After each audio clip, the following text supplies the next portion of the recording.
please curb expectations.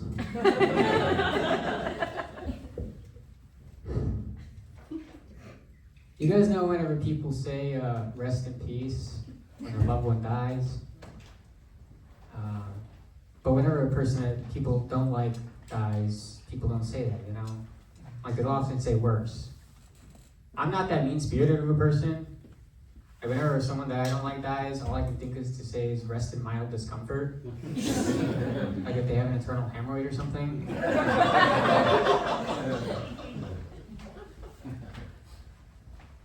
I hate motherfuckers who listen exclusively to R&B. Like, how are you so horny all the time? Don't get me wrong, I'm horny just as much as everyone else, if not more.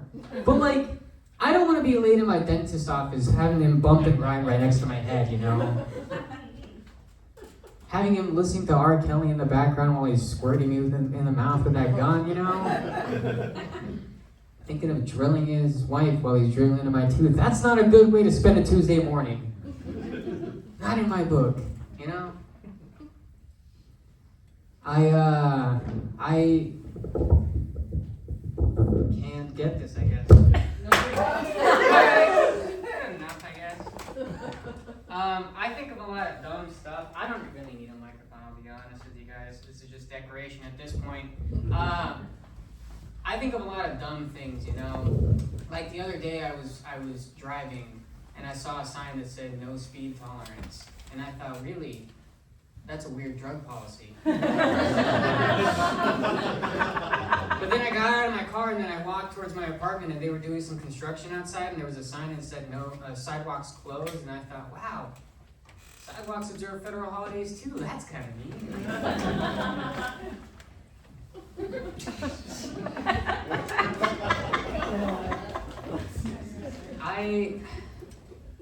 I'm first generation Latino. Like my parents both came from Mexico. They came from a small town divided in half by a river. You know, there's a north side and a south side. And they came to the U.S. and they ended up in Oklahoma, one of the whitest states in the union, you know? But it was a town divided from the Oklahoma side and the Texas side by a railroad. And then they moved to New Mexico, where I was, you know, raised, and into a town that was divided by east and west by another railroad. And that just made me think, growing up, that my parents could never really make up a decision. Because everything was 50-50. And they usually ended up being wrong, because my dad's a Republican. And I mean, he's happy, sure. But like, you know, like everything that's going on right now, I like asking him his opinion, because I want to, you know, I'm curious, I want to know. I don't want to hate my dad. But so like I asked him, hey Dad, what do you think about ice? And he says, I like it in my tea. That's about it. But the weird thing is, it's like, you know, coming to the U.S., you know, who in here is an immigrant? Or a child of an immigrant? Yeah, cool, right? Give yourselves a round of applause. Not really, this is my time, fuck you. Essentially, like, the whole thing is, you know, you want your kids, you want to cross the border into the U.S. and give your kids, like, the education that you deserved and all that. Not my parents. Definitely not my parents. My parents didn't want me to go to college. They wanted me to do something very nice, like welding, something practical, you know? They wanted to raise us in the church, you know? They wanted to be something different. But I didn't do that. I went to college.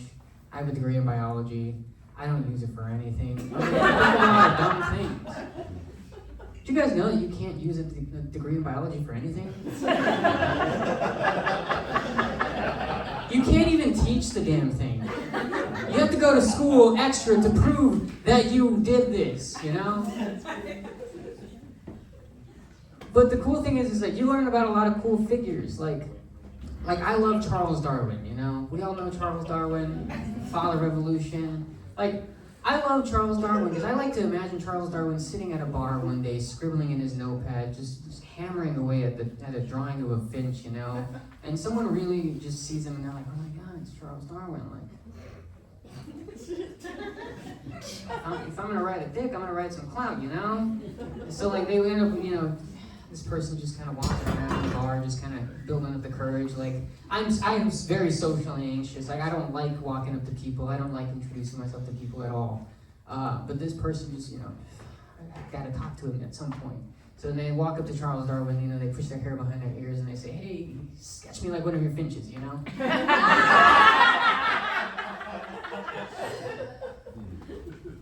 But I grew up in New Mexico. There's not a lot in New Mexico. Has anybody ever heard of it other than Breaking Bad? Please. 2 people, hell yeah. New Mexico is very, very famous for like the atom bomb and space in particular. Like there's no lights. I miss it all the time.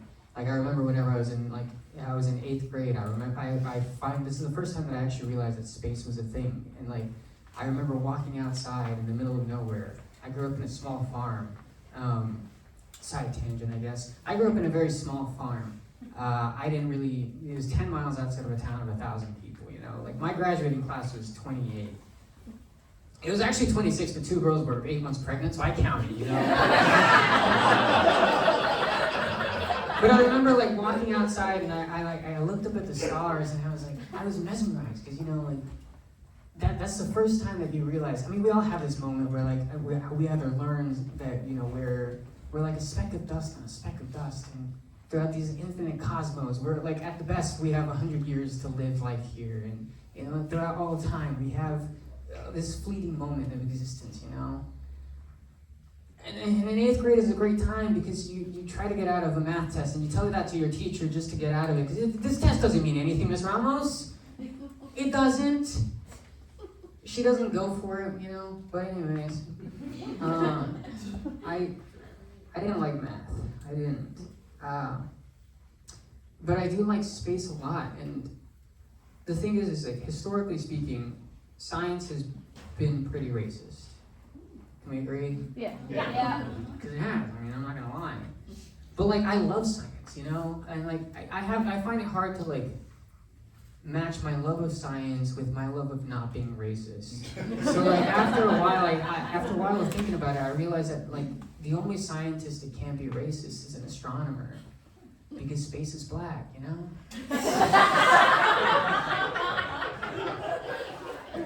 And that's pretty cool to me.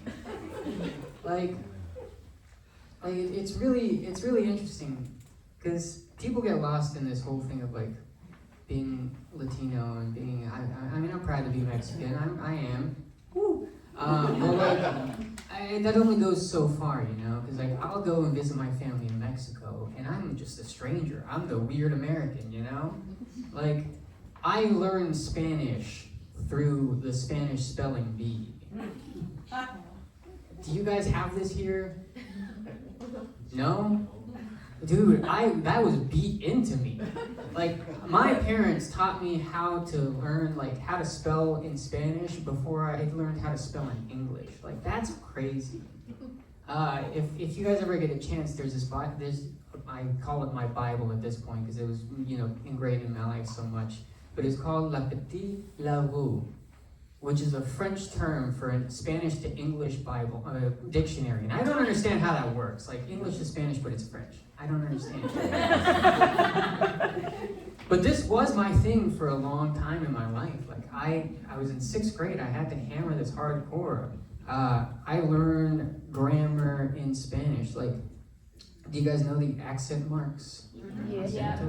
Yeah. So in the Spanish spelling bee, if you get a word like corazón, for example, heart, you have to say corazón, C-O-R-O-Z-O-N with acento en el O. And if you don't say that, you get it wrong because they care for some reason.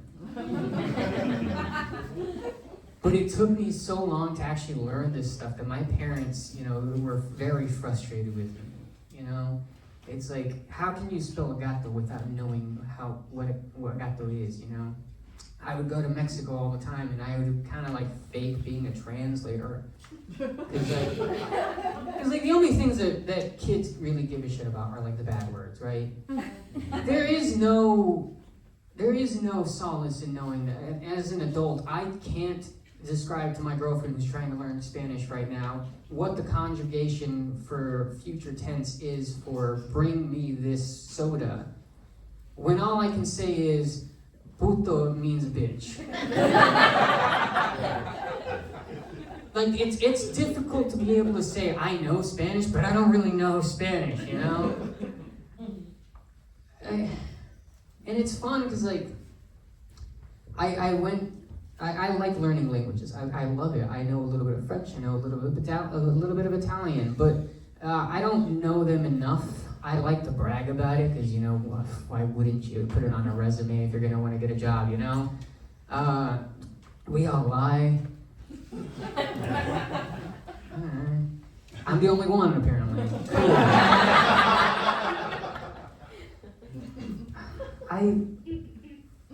I like learning French, and I like learning Italian. I like other languages, and it's not for any other reason than I just want to get laid, dude. Like, I have a passport. It's about to expire. It's been for 10 years. I haven't used that thing for a single thing. I haven't gone anywhere with it that I need to get it stamped. And the only stamp that I really want is you know, the stamp of approval that I can get laid in anywhere that I go to. Which I know sounds shallow. Oh, it's such a guy thing to say. It is. It is. Why everyone says, oh, if you go to Thailand, be careful, because, you know, you gotta watch for apples, you know? Whether it's Adams or, you know, bad apples, I guess. But what if you like ladyboys? Apples are good. But I also like ladyboys and golden delicious. Both I would describe as golden delicious, I'll say. I grew up putting chickens in the county fair for fun. That was my thing, you know? But growing up putting them in the fair to, like, see if you can get that grand prize ribbon was nice. And then later on in my life, like, I realized that I am into trans women, and it's very nice, you know? Because I know how to find a good cock.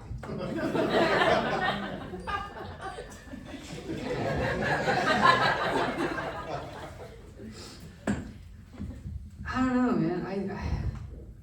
It's fun being in the U.S. and being able to describe how weird everything is to somebody who lives in a country not the U.S. Like, I can sit here and complain all day long about my job, my life, my wife, my stress. I don't even have a wife, but I can say it out loud, you know? And then I go and I talk to my cousins in Mexico, and they're like, yeah, we basically make $3 an hour. We're still out here drinking more than you. Come on, pussy. Pump it up, motherfucker. What, you're being sober now? You're being sober, dude? What's wrong with you? I'm going to a wedding in May. I might take my girlfriend. She's white. I haven't learned anything, you know? I'm a teacher through and through. I'm not a good teacher, but I am a teacher. Actually, tell you the truth, whenever I started teaching, I got the best advice ever from an older teacher that I really respected, and, you know, it was just 2 words. And they said, what are those 2 words? And he said, buy edibles. You wonder why Mr. Alvidrez is so relaxed and chill? Oh, trust me, it's not because he likes what he's teaching. In fact, I had a student one time. I was in charge of the morning commute and opening the door for the kids to come in every day. And one day, with this one kid, he was kind of a problem child, but he walked in with these, like, super blotchy red eyes, and, you know, just kind of like walking slow motion. Hey, Mr. Alvidrez. And I helped open the door, and I was like, hey, man. He's like, why are your eyes so red? I say, you'll get an A if you stop asking questions.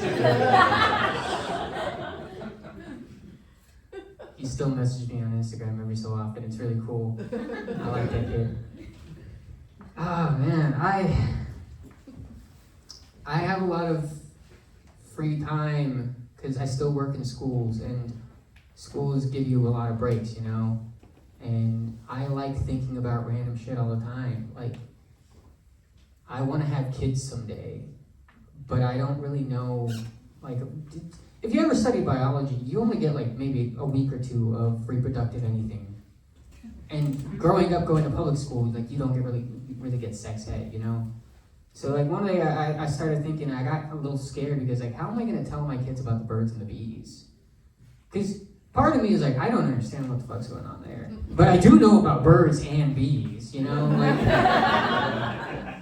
Like, do you guys know that 90% of bees are female? Yep. Yeah, it's really cool, you know? The 10% that are male are actually just, all their life is just sitting in the hive, just drinking away, bumbling around the house, just drinking honey and existing until the time that they're actually called to go out and mate, you know? Which is no different than male humans. Like, I know that at some point in my life, I am going to end up getting married, having children, hopefully, fingers crossed, and just running around, bumbling around, drinking, doing whatever the queen wants, you know? Oh, honey, do this, honey, do that, okay, I'll do that, okay, cool. Like, what I'm trying to say is, I know that I'm just labor. I know my place. I was raised in a matriarchy. My mom tells my dad when to put his pants on. I will listen to the queen. I want to leave you guys on something that I think is very adorable. You guys might not, but I like it. It's a poem, if you guys can bear with me. Oh, some of the groans in here. I promise I'll make it quick. It's called Bingo Boingo. Bingo boingo, dingle dongle, words that I can say. Brints, brints, sounds that I can hear. Dingle, dangle, gongle, dongle, words that I can feel. All these together mean and reveal the true meaning of this poem, which is to waste your time. Thank you for letting me waste your time.